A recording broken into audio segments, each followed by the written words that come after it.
Hello बच्चों, तो कैसे हो आप लोग। आज हम लोग विशेषण जो हिंदी ग्रामर है उसको पढ़ने जा रहे हैं। पहले की क्लास में हम लोग संज्ञा सर्वनाम पढ़ चुके हैं। आज हम लोग विशेषण पढ़ेंगे। तो विशेषण की जो परिभाषा है वो चलिए देखते हैं। तो विशेषण किसे कहते हैं? संज्ञा अथवा सर्वनाम शब्दों की विशेषता बताने वाले शब्द को विशेषण कहते हैं। अर्थात संज्ञा और सर्वनाम जो शब्द है उसकी जो विशेषता बताता है उसे हम लोग विशेषण कहते हैं। जैसे राम सुंदर लड़का है। राम क्या है? संज्ञा है। और सुंदर जो है वो उसकी विशेषता बता रहा है, अर्थात राम के बारे में बता रहा है कि वह सुंदर है। तो ये सुंदर शब्द जो है वह विशेषण है। जैसे यहाँ पे लिखा हुआ है, जैसे बड़ा, काला, लंबा, दयालु, भारी, सुंदर, काया, टेढ़ा मेढ़ा, एक, दो आदि, ये सब विशेषण शब्द है। वाक्य में संज्ञा अथवा सर्वनाम की विशेषता बताने वाले शब्दों को विशेषण कहते हैं। तो आपने देखा कि संज्ञा या सर्वनाम की विशेषता जो शब्द बताता है उसे ही विशेषण कहते हैं। विशेष्य, अब देखेंगे कि विशेष्य किसे कहते हैं। जिस संज्ञा अथवा सर्वनाम शब्द की विशेषता बताई जाए वह विशेष्य कहलाता है। जैसे गीता सुंदर है, इसमें सुंदर जो है वह विशेषण है और गीता जो है वह विशेष्य है। अर्थात गीता संज्ञा भी है और ये विशेष्य भी है। विशेषण शब्द विशेष्य से पूर्व भी आते हैं, मतलब विशेषण जो है वह विशेष्य से पहले भी आता है और बाद में भी आता है। जैसे थोड़ा सा जल लाओ, तो थोड़ा सा जो है वह विशेषण है और जल जो है वो विशेष्य है। 1 मीटर कपड़ा ले आना, 1 मीटर जो है वह विशेषण है और कपड़ा वह विशेष्य है। इस प्रकार विशेषण शब्दों को हम लोग देखते हैं। अब हम विशेषण के प्रकार जानेंगे। विशेषण को मुख्य रूप से 5 भागों में बांटा गया है। पहला है गुणवाचक विशेषण, दूसरा है परिमाणवाचक। परिमाणवाचक को फिर 2 भागों में बांटा गया है। एक है निश्चयवाचक परिमाणवाचक, दूसरा है अनिश्चय परिमाणवाचक। तीसरा है संख्यावाचक। संख्यावाचक को भी 2 भागों में बांटा गया है। एक है निश्चय संख्यावाचक, दूसरा है अनिश्चय संख्यावाचक। निश्चय संख्यावाचक में फिर है निश्चय संख्यावाचक को फिर 4 भागों में बांटा गया है। गुणवाचक विशेषण, क्रमवाचक, आवृत्तिवाचक, समूहवाचक। चौथा जो है वह है संकेतवाचक विशेषण और पांचवा है व्यक्तिवाचक विशेषण। तो हम लोग एक एक के बारे में आगे पढ़ेंगे। तो पहला जो विशेषण है वह है गुणवाचक विशेषण। आइए इसकी परिभाषा देखते हैं। जिस शब्द से संज्ञा या सर्वनाम के गुण, रूप, रंग आदि का बोध होता है उसे गुणवाचक विशेषण कहते हैं। जैसे बगीचे में सुंदर फूल है, तो बगीचे में कैसे फूल है? सुंदर। यह फूल की विशेषता बता रहा है, मतलब उसका गुण बता रहा है। धर्मपुर स्वच्छ नगर है, धर्मपुर कैसा नगर है? स्वच्छ। तो धर्मपुर के स्वच्छता के बारे में यहाँ पर बता रहा है, उसका गुण के बारे में।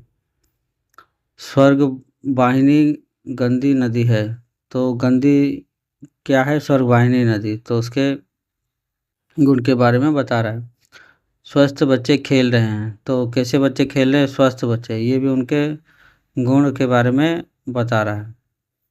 तो इस प्रकार जो शब्द वाक्य में उसके गुण, रूप, दशा के बारे में बताता है उसे गुणवाचक विशेषण कहते हैं। दूसरा है संख्यावाचक विशेषण। जिस विशेषण से संज्ञा या सर्वनाम की संख्या का बोध होता है उसे संख्यावाचक विशेषण कहते हैं। अर्थात जिस वाक्य में हमें संख्या के बारे में पता चलता है, उसके संख्या के बारे में पता चलता है, उसे संख्यावाचक विशेषण कहते हैं। जैसे कि कक्षा में 40 विद्यार्थी उपस्थित हैं, तो कक्षा में कितने विद्यार्थी हैं? 40। यह एक संख्या को सूचित कर रहा है, इसलिए ये 40 जो है संख्यावाचक विशेषण है। दोनों भाइयों में बड़ा प्रेम है, कैसे भाइयों में प्रेम है? दोनों भाइयों में। उनकी दूसरी लड़की की शादी है। देश का हर एक बालक वीर है, तो देश का बालक कैसा है? हर एक बालक वीर है। तो यहाँ पे संख्या का बारे में पता चल रहा है, इसलिए इसे संख्यावाचक विशेषण कहेंगे। संख्यावाचक विशेषण भी 2 प्रकार के होते हैं। एक है निश्चय संख्यावाचक विशेषण और दूसरा है अनिश्चय संख्यावाचक विशेषण। निश्चय संख्यावाचक विशेषण वो विशेषण होते हैं जिसमें एक निश्चित संख्या के बारे में हमें पता चलता है, जैसे 1, 2, 5, 7, 10 इस प्रकार। और जो दूसरा है अनिश्चयवाचक विशेषण, उसमें हमें कोई एक निश्चित संख्या के बारे में पता नहीं चलता, मतलब एक अंदाजा से हम लोग कहते हैं, जैसे कि कई, अनेक, सब, बहुत। यहाँ कोई एक निश्चित संख्या के बारे में हमें पता नहीं चल रहा है, इसलिए यह अनिश्चयवाचक विशेषण है। निश्चय संख्यावाचक और परिमाणवाचक विशेषण में अंतर।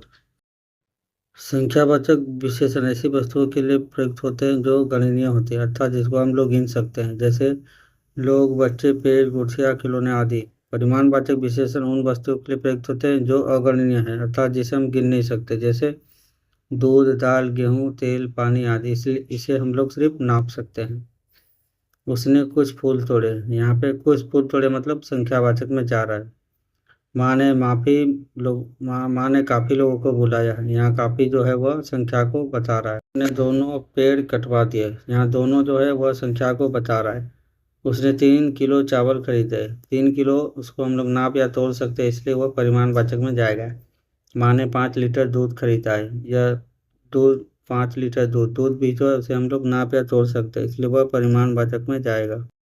चौथा जो विशेषण है वह है सार्वनामिक विशेषण। जब कोई सर्वनाम शब्द संज्ञा के पहले आकर वह विशेषण शब्द की तरह संज्ञा की विशेषता बताते हैं, उसे सार्वनामिक विशेषण कहते हैं। जैसे कि वह आदमी व्यवहार से कुशल है, यहाँ पे आदमी जो है वह संज्ञा है, लेकिन उसके पहले जो वह व्यवहार हुआ है वह एक सर्वनाम है। तो वह शब्द जो है आदमी के व्यवहार से कुशल है, तो वह आदमी की विशेषता बता रहा है, इसलिए वह जो है सार्वनामिक विशेषण है।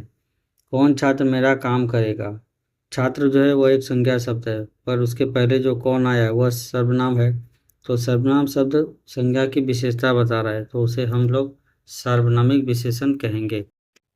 अंतिम जो विशेषण है वह है व्यक्तिवाचक विशेषण। तो आइए इसकी परिभाषा देखते हैं। व्यक्तिवाचक संज्ञा शब्दों को जब प्रत्यय आदि जोड़कर विशेषण के रूप में प्रयुक्त किया जाता है तो उन्हें व्यक्तिवाचक विशेषण कहा जाता है। जैसे जयपुरी पगड़ी, जापानी मशीन, तो मशीन कैसा है, जापानी है, पगड़ी कैसी है, जयपुरी है। तो ये एक निश्चित वस्तु के बारे में हमें बताती है, इसलिए यह व्यक्तिवाचक विशेषण है। विशेषण में और एक विशेषण होता है जिसे हम लोग प्रविशेषण कहते हैं, अर्थात जो शब्द विशेषण की भी विशेषता बताता है उसे प्रविशेषण कहते हैं। विशेषण शब्दों की विशेषता प्रकट करने वाले शब्द प्रविशेषण कहलाते हैं। जैसे कि राम बड़ा परिश्रमी है, तो राम परिश्रमी है पर बड़ा परिश्रमी है, यह उसके परिश्रम को और भी विस्तार करके बता रहा है, इसलिए राम बड़ा परिश्रमी जो है वह प्रविशेषण है। रोगी बिल्कुल ठीक है, तो रोगी ठीक है, तो रोगी ठीक है पर बिल्कुल ठीक है उसके बारे में और थोड़ा ज़्यादा विस्तार करके बता रहा है, तो बिल्कुल ठीक है प्रविशेषण है। गहरा हरा रंग मुझे अच्छा लगता है, तो हरा रंग मुझे अच्छा लगता है पर गहरा हरा रंग मुझे अच्छा लगता है, यह हरा रंग के बारे में और ज़्यादा बता रहा है, तो इसलिए इसे प्रविशेषण कहेंगे। इस प्रकार के वाक्यों में जब विशेषण शब्द की विशेषता जो शब्द और ज़्यादा बताता है उसे प्रविशेषण कहते हैं। जैसे घोड़ा बहुत तेज दौड़ता है, तो बहुत तेज जो है वह है प्रविशेषण, क्योंकि वह घोड़ा के तेज दौड़ने के बारे में और विस्तारित रूप से बता रहा है। तो इस प्रकार विशेषण के जो 5 भेद है उसे आज हम लोग अच्छी तरह से समझे। अगर कोई डाउट होगा तो मुझे बताओ और मैं आपको उसका उत्तर बताऊंगा। ठीक है, धन्यवाद।